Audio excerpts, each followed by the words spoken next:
Hi, this is author-philosopher Ronald E. Springer of EthicsUnderground.com here to continue the reading of Moral Armor, Chapter 8, Part 29, Metaphor and Reality Swapping. Please hit like and subscribe before we dive in.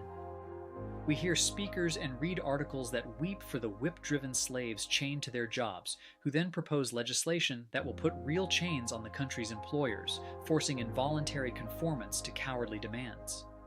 We know that workers exist in their jobs voluntarily and can quit whenever they want.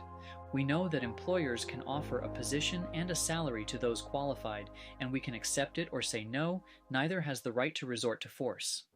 American free enterprise is not a slave-slash-master relationship, but metaphorically it has always been treated as one. Voluntary involvement in American business has never been cutthroat competition. That is a mob term. From the Industrial Revolution, the mud has been hurled at every man with the vision to rise above the others and climb the mountain on his own. Without the writer's poetic chains, there is no justification for his animosity. Either his readers cannot tell the difference between metaphor and reality, or the get away with it mentality simply appreciates the lines being blurred in their favor, anticipating an undeserved windfall if they act as an injured party. Their intention is not to achieve equal opportunity for the less endowed. They already have that, but to return to the violence of the Dark Ages and emerge above our greatest men as their master. While being a simple cognitive violation easily seen through, its success is staggering. The irrational yet accepted business-killing union demands on management, the crippling laws passed against voluntary commerce, the outrageous awards granted in parasitical lawsuits, all achieved by appealing to a melodramatic loss, impossible to validate or measure, a realm considered higher than reason because no one understands it. Do consumers really care about the nationwide $1.49 settlement on a pair of $100 shoes when a pricing discrepancy was prosecuted as intent to monopolize by our government? Should McDonald's pay $2 million to every idiot who burns themselves on coffee for pain and embarrassment?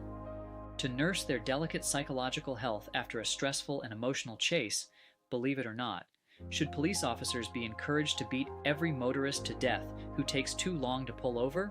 Was the man crawling around on his belly really a life-threatening situation for the officers? Metaphor and reality swapping is driven by the desire to be rewarded for irrationality. The fear-driven think, wouldn't it be nice if I could spill some coffee and retire? And as juror, they allow someone else to do just that. Their generic question in all contexts is, wouldn't it be nice if we could wish instead of think? And every attempt to make it possible just dims humanity with infection.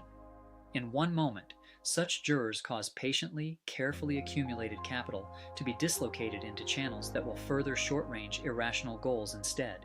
The money becomes stolen integrity, promoting a market for lower-class concerns, whose existence relies solely on the spread of the infection, robbing mankind of a brighter future. So, that's all for now. Next up is false equality. I split these videos up by subject so you'd have a better chance of finding moral armor, and then perhaps go through the whole thing for free. Why? To help create a leader in every life. Sound civilization stair-steps up from sound coherence to sound individual to productive groups of mature individuals. Self-hatred drives fear-driven people in our world to wipe out the individual, so we all need moral armor to protect ourselves and the future of mankind. Click subscribe and leave a thumbs up if you'd like to help wipe out moral confusion fast and make the world a better place.